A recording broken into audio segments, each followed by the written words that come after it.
Two. Testing 1, 2.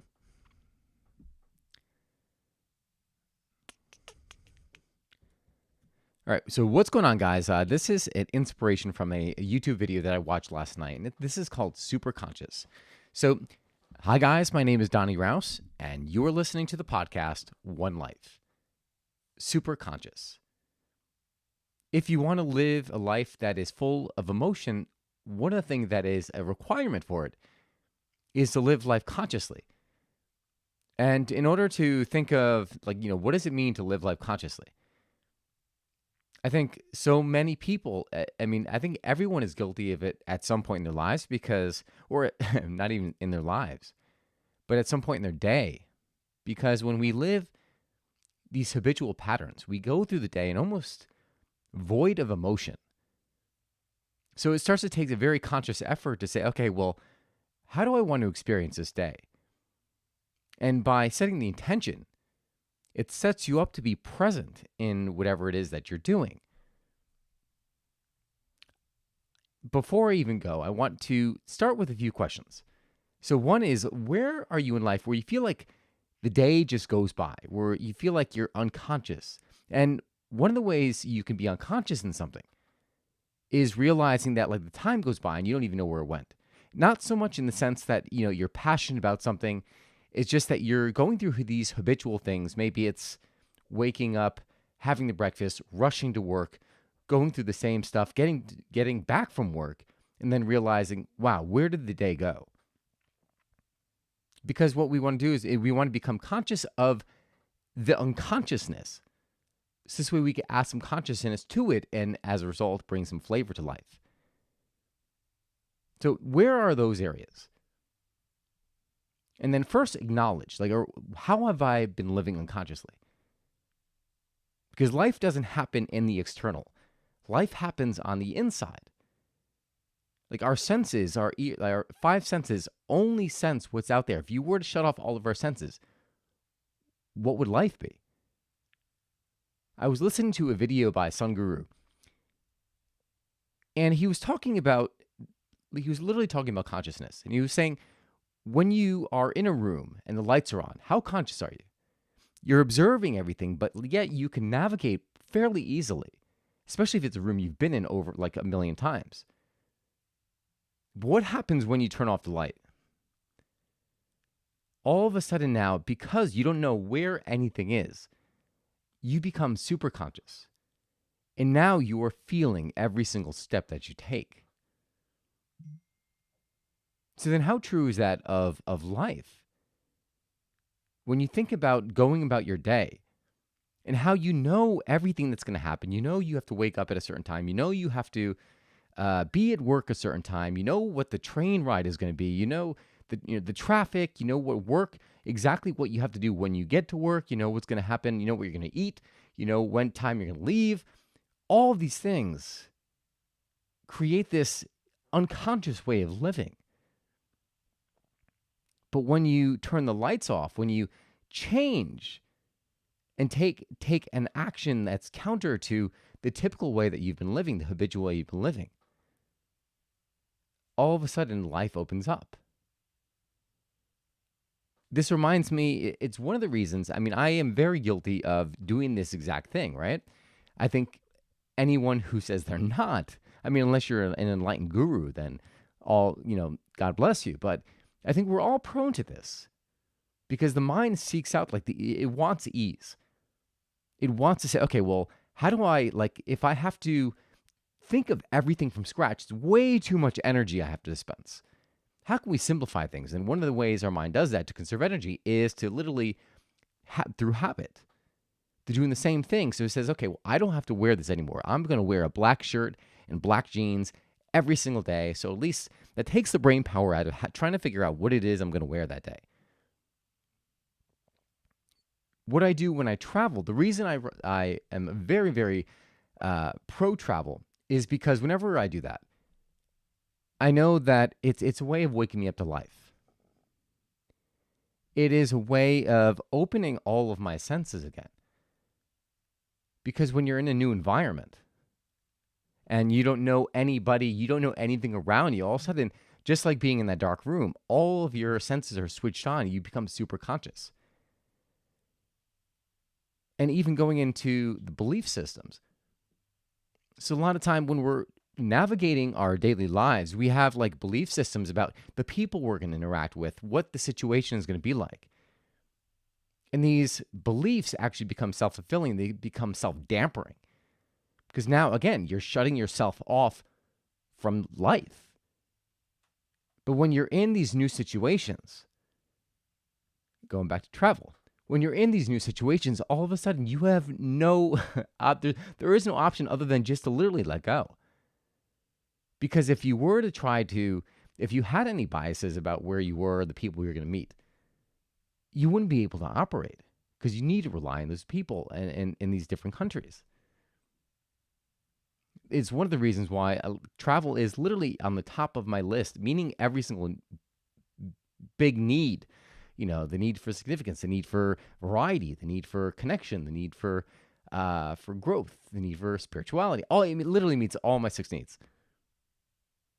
So, but, right, so we can't travel every single day, right? Well, it would be awesome. You could do it, but I don't know if many people would be willing to make that jump, that leap. I'm still working on that, right? But we can make a difference. We can take an action step every single day of our lives. We could bring this into our daily lives. And how do you do that?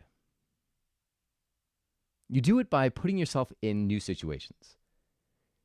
You do it by saying yes to things you typically say no. Like when a friend says, hey, I'm going to go out with this group of people. I really think you would enjoy it. Why don't you come? And you're like, yeah, but, I have to feed my cat. I have to iron the clothing. It's, I have clothes in the dryer. Then I have to go do that. It is breaking the habitual patterns and stepping outside of that habitual way of living to start to experiencing things. I did a podcast in the past that I think it was like just say yes or something like that. Because we're kind of when we get into this habitual way of living, we usually say no to all these other things. We say no to life. But when you start to say yes to things coming your way, you start to add more variety. You start to add more, not in familiarity. I'm lacking the word here. But it brings more variety, it brings more of the unknown into your life. And life is happening in the unknown. It is the things that you're not planning. That is really the essence of life, right? If you think about the things that you know, right? If you knew you were going to go to this movie and it was going to be a great movie, you'd have a few laughs, and then you were going to have a dinner, and you would thoroughly, you would enjoy the dinner. It would be good, but nothing wowing. If you knew everything that was going to happen, life would suck. Life would not be worth living. That's why variety is a spice of life. That's why you need those unknowns, that variety, to wake up the senses. And if you're really good at it, you could live every day, even in like the mundane, even in the habitual stuff that you're doing, you could live consciously. I'm not there yet, but hopefully one day I will be. But the reason I'm on this podcast here is I want to at least wake you up to this idea that maybe you've been living unconsciously, and to maybe just open your mind to, well, how can I say yes to different things that are coming into my life? How can I go into the unknown and just experience it and enjoy it? Because I promise, while it seems scary, because it is the unknown, you don't know what's going to happen. I promise you, this is where all the emotions, all the good stuff, all the juicy fruit lies. So again, the intention of this podcast is just to make you aware of, like, when do I feel most alive? Is it through like the daily stuff, the daily habitual things, the people I see on a recurrent basis where we do the same thing, we talk about the same thing, complain about the same thing? Or is it in those moments where I step outside of the comfort zone, where I say yes and I do things that I normally wouldn't do? Because if I can get you to get that, I can get you to experience more of life and maybe take a little bit, starting with baby steps, take a bigger jump and to broaden your horizons, and maybe one day come on a trip with me. So that's the intention. So again, let's highlight, where are you living unconsciously? And you'll know by the feeling. If you just feel like these drained feelings where it's this like, it is this kind of like this drag, where time literally goes by. You feel like it's going by really slow, but then like the end of the day's here and you're like, oh my God, like what the hell did I even do today?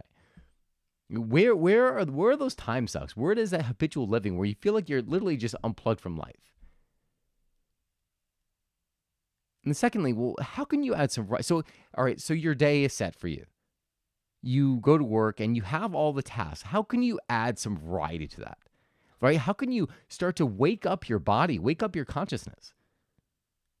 Maybe it's going to, instead of eating lunch at your desk, so this way you can get more work on, maybe it's going out for a walk. Maybe it's eating by the river, right? Something that you've never done and you've always wanted to do, but you never had the time to do it because you just kept incanting that into your head. What are the things that you can add? Maybe it's not even in work. Maybe it's like, you know what? After work, I love coffee. I'm going to go check out a new cafe. And you just do that. And as a result of doing that, you have new conversations. You see new surroundings. All of a sudden, life starts to get interesting again. So you identify maybe 3 things, right? Give yourself a few options to say, how can I infuse a little bit of that passion, a little bit of that juice into my day? And it doesn't have to be big. It doesn't have to be the trip, although I would want it to be a trip somewhere abroad. It doesn't have to be that big. Just do something different.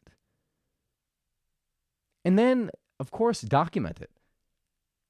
When you do that new thing or take that a new experience or that different road home, how does it feel? Right? Because when taking the perfect example of taking a different route home, right? In the car, people are hypnotized. I know I'm hypnotized. Sometimes I'm on my way to the gym. I don't even know how the hell I got to the gym because I don't even remember the drive. I'm like, oh wow, I just left my house. I'm at the gym now. Oh God, was I even looking at the road? But somehow you're literally almost your unconscious mind is doing the thing, and while your mind's floating everything else, oh, what do I got to do tomorrow for work? Oh, I wonder if there's dirt in the bottom of my shoes, or oh, did I update my playlist? Whatever it is, all your mind's cycling through all this crap. Meanwhile, you're driving to the gym. That's kind of scary, isn't it?